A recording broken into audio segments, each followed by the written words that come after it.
আমার না আজকে ফিরতে বেশ রাত হবে পায়েল।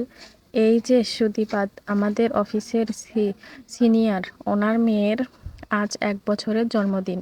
ওনাদের ওখানে যাব, সব বন্ধুরা একসাথে থাকবো। তাই ফিরতে কয়টা বাজবে ঠিক নেই। অফিসে যাওয়ার আগে সুমিত আয়নার সামনে দাঁড়িয়ে চুল আঁচড়াতে আঁচড়াতে কথাটা বলল।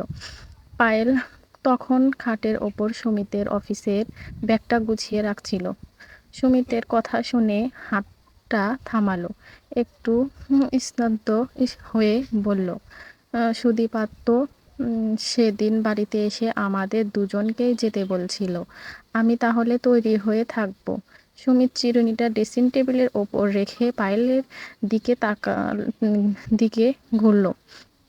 ওর চোখ মুখে একটা অস্থিরতি। পায়েলকে ওপর নিচ এক ঝলক দেখে নিয়ে একটু নিচু গলায় বলল, আরে তুমি ওখানে গিয়ে কি করবে বলো তো? অফিসের সব বড় বড় সাহেবরা আসবে, ওনাদের ঘরের মেয়েরা কীরকম মডার্ন, সারাক্ষণ ইংরেজিতে কথা বলে। তুমি ওখানে ওসব বোঝো না, গিয়ে এক কোণে চুপচাপ বসে থাকবে। তার চেয়ে বরং তুমি বাড়িতেই থাকো। মা বাবার শরীরটা ইদানিং ভালো যাচ্ছে না। এখন কি তখন কি হবে বলা যায় না।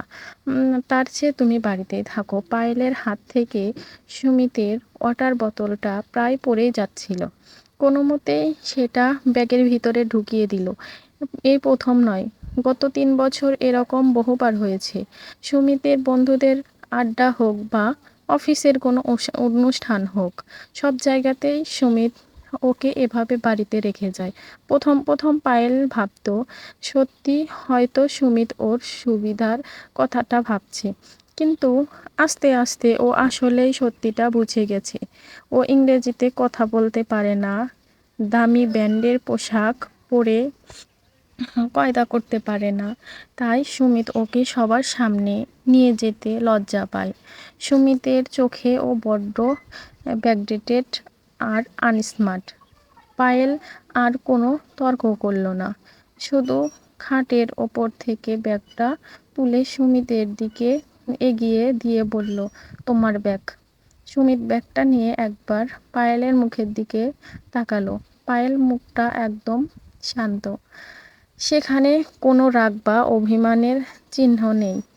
সুমিত একটা অস্থির নিঃশ্বাস ফেলে বলল, আমি তাহলে থাকো, আমি বেরোচ্ছি, সাবধানে থেকো। রাত 11:30 নাগাদ সুমিত তখন বাড়ি ফিরল। সারা বাড়ি নিঝুম। কলিং বেলের আওয়াজ পেয়ে পায়েল এসে দরজা খুলে দিল। সুমিত ঘরে ঢুকে জুতোটা খুলতে খুলতে বেশ চনমলে গলায় বলল, উফ, পার্টিটা যা দারুণ হলো না। সুদীপাতের ওয়াইফ কি সুন্দর করে সবার সাথে কথা বলছিল জানো, কি স্মার্ট। তোমাকে নিয়ে যাইনি, ভালোই করছি। তুমি থাকলে ওই রাত অবাধি ওখানকার হইচই সহ্য করতে পারতে না, বোর হতে। পায়েল দরজাটা নখ খুলে সুমিতের পিছন পিছনে ঘরে এলো, তারপর ধীর গলায় বলল, দরজাটা বন্ধ করে লাইটটা নিভিয়ে দিও, আমি শুইলাম। সুমিত একটু অবাক হলো। অন্য সময় ও কোন পার্টি থেকে বাড়ি ফিরলে পায়েলের হাজারটা প্রশ্ন করে, কি খেলে, কেমন মজা হলো, কি কি পড়লো। আজ ও একদম চুপচাপ বিছানায় গিয়ে দেয়ালের দিকে মুখ করে শুয়ে পড়ল। সুমিত ভাবলো হয়তো পায়েলের ঘুম পাচ্ছে, তাই আর মাথা ঘামালো না। কিন্তু পরের দিন সকালে থেকেই সুমিত একটা অদ্ভুত তফাৎ খেয়াল করলো। রোজ সুমিত ঘুম থেকে ওঠার আগে পায়েল ওর চা, খবরের কাগজ আর ধোয়া জামা কাপড় রেডি করে রাখতো। আজ সুমিত ডাইনিং রুমে গিয়ে দেখলো টেবিলের ওপর চা ঢাকা দেওয়া আছে ঠিকই, কিন্তু খবরের কাগজটা এখনো বাহিরেই পড়ে আছে। আর পায়েল রান্নাঘরে মায়ের জন্য সেট খিচুড়ি বানাচ্ছে। সুমিত রান্নাঘরের দরজায় গিয়ে দাঁড়ালো। পায়েল, আমার কটনের প্যান্টটা কোথায় রাখছো? পাচ্ছি না তো। পায়েল কড়াই থেকে চোখ না তুলেই বলল, আলমারির ওপরে তাকে গোছানো আছে, ভালো করে দেখো, পেয়ে যাবে। সুমিত একটু থেমে গেল। অন্যদিন পায়েল নিজেই রান্না ফেলে ছুটে গিয়ে জামা কাপড় বের করে দিত, আজও নিজের জায়গা থেকে নড়ল না। সুমিত নিজে গিয়ে প্যান্টটা খুঁজে নিল। অফিস যাওয়ার সময় সুমিত দেখল আম, ওর রুমাল আর মানিব্যাগ খাটের ওপর পড়ে আছে।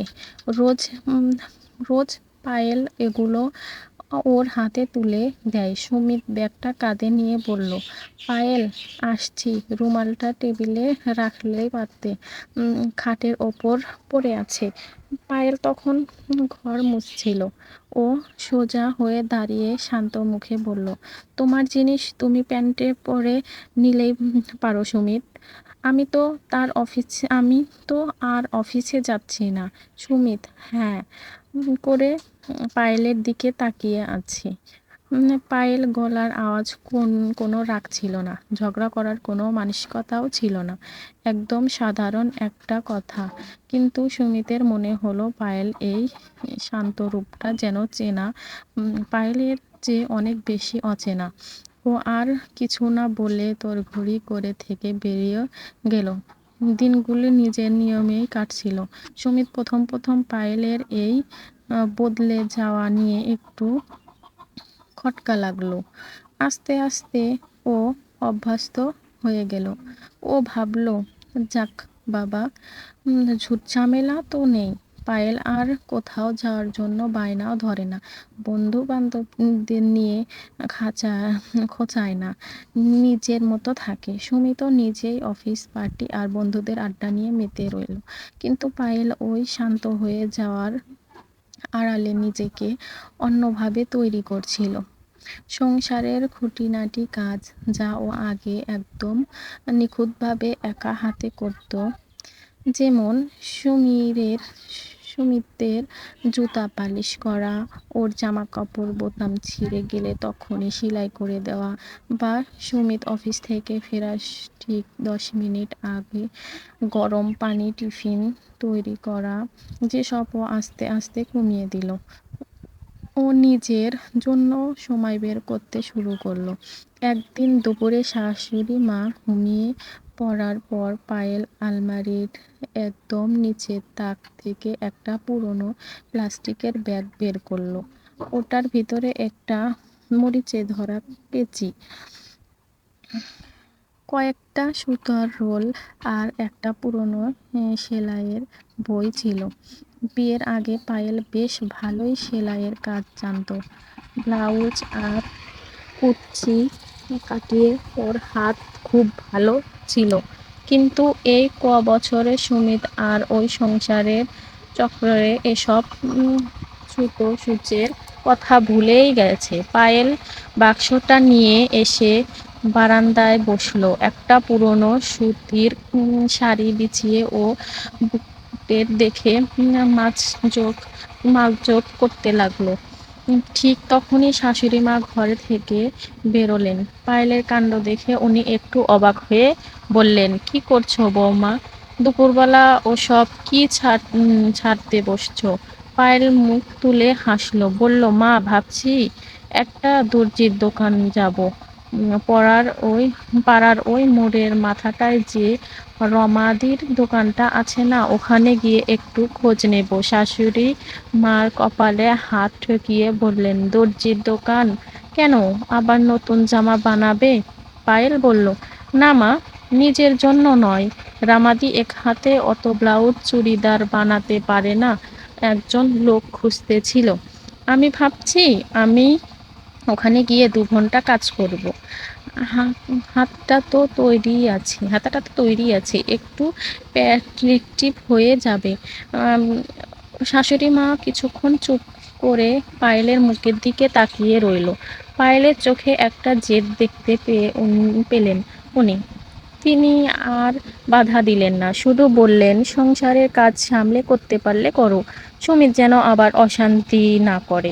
পায়েল মনে মনে হাসল।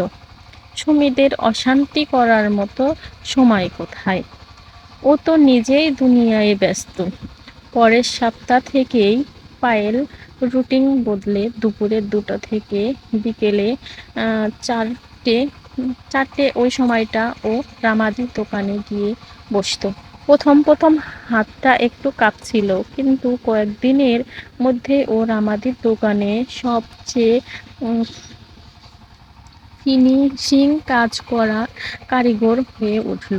রামাদি খুশি হয়ে ওকে প্রথম মাসের শেষে কিছু টাকা হাত খরচ দিল। টাকাটা হাতে নিয়ে পায়েল চোখে কনে একটু ভিজে গেল। বিয়ের পর এই প্রথম ওর নিজের উপার্জনের টাকা ছিল। সুমিত ওকে প্রতি মাসে খরচার টাকা দিত ঠিক, কিন্তু সেটার হিসেব নিয়ে দিতে হতো। আর এই টাকাটা একদম ওর নিজের। টাকাটা পেয়ে পায়েল প্রথম যে কাজটা করলো সেটা হলো একা একা বাজারে যাওয়া। আগে ও সুমিত ছাড়া কখনো বড় বাজারের বা শপিং মেলে যেত না। সুমিতই ওকে সঙ্গে করে নিয়ে যেত। আজ ও একাই রিক্সা ডেকে বড় বাজারে গেল। নিজের জন্য একটা সুতির তাঁতের শাড়ি কিনলো আর শাশুড়ি মায়ের জন্য একটা শাড়ি। যেদিন সন্ধ্যায় সুমিত যখন বাড়ি ফিরল, ও ড্রয়িং রুমে পা রাখতেই পায়েলের পরানে নতুন শাড়ি দিকে দিকে চোখ গেল। পায়েল তখন চা খাচ্ছিল। সুমিত ব্যাগটা সোফায় রেখে বলল, কি ব্যাপার পায়েল, এই শাড়িটা তো আগে দেখিনি, নতুন কিনছো নাকি? মা টাকা দিয়েছিল? পায়েল চায়ের কাপ একটা চুমুক দিয়ে খুব সাধারণভাবে বলল, না মা দেয়নি, আমি নিজেই কিনছি। সুমিত একটু হাসলো, যেন রসিকতা করছে। তুমি কিনছ মানে? তোমার কাছে টাকা কোথায়? আমার দেওয়া জমানো টাকা থেকে নাকি? পায়েল কাপটা টেবিলে নামিয়ে রেখে সুমিতের চোখের দিকে তাকাল। ওর চোখে এমন একটা স্পষ্ট আত্মবিশ্বাস। ও বলল, না সুমিত, তোমার টাকা থেকে নয়। মোড়ের মাথায় রামাদির দোকানে আমি বিকেলে সেলাইয়ের কাজ করছি, গত 1 মাস হলো। এটা আমার নিজের রোজগারের টাকা দিয়ে কেনা। সুমিত একদম থমকে গেল। ও ভাবতেই পারেনি যে ওর চার দেয়ালের ভেতরে আনস্মার্ট বউটা বাড়ি থেকে বেরোচ্ছে, কাজ করছে এবং টাকাও রোজগার করছে। সুমিতের অহংকার কোথাও যেন একটা বড় ধাক্কা লাগলো। ও গলার স্বরটা একটু চড়িয়ে বলল, তুমি দর্জির দোকানে কাজ করছো? পাড়ার লোকেরা শুনলে কি বলবে পায়েল? আমার কি মাইনে কম যে তোমার বাইরে গিয়ে সেলাইয়ের কাজ করতে হবে? এই সংসারে কিসের অভাব তোমার? পায়েল একটু উত্তেজিত হলো না। সে সোফা থেকে উঠে দাঁড়িয়ে ঘরের জানালার দিকে তাকিয়ে। বাহিরে তখন সন্ধ্যার অন্ধকার নেমে এসেছিল। ও বলল, সংসারে কিসের অভাব সেটা তো তুমি ভালোই জানো সুমিত। আর লোকলজ্জা? তুমি তো আমাকে কোথাও থেকে কোথাও থেকে কোথাও সাথে করে নিয়ে যাও না। পাড়ার লোক বা তোমার বন্ধুরা তো জানেই না যে তোমার একটা বউ আছে। তাহলে আর লজ্জা কিসের? সুমিত মুখটা মুহূর্তের মধ্যে লাল হয়ে গেল। ও ও আর কোনো কথা খুঁজে পেল না। পায়েল সুমিতের পাশ কাটিয়ে রান্নাঘরের দিকে চলে গেল রাতের রুটি করতে। সুমিত ডাইনিং রুমে একা দাঁড়িয়ে রইল।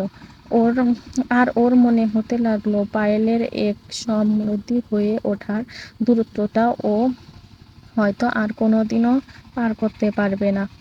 সুমিত ভেবেছিল পায়েলের এই সেলাইয়ের কাজ করাটা হয়তো কয়েকদিনের একটা শখ।